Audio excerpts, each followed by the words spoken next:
Welcome to star 9 news.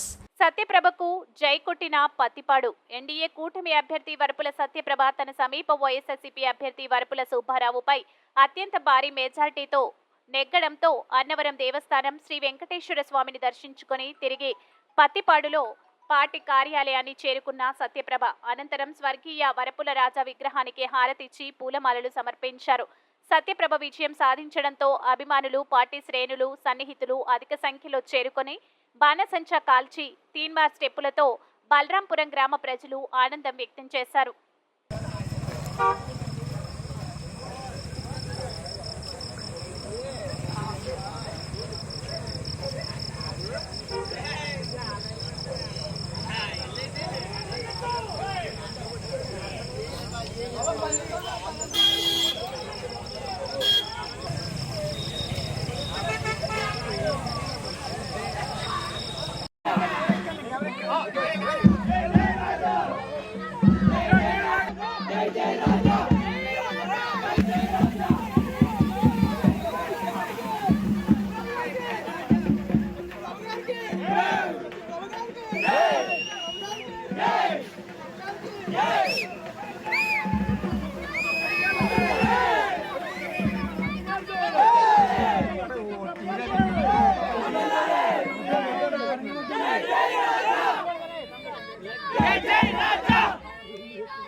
Jai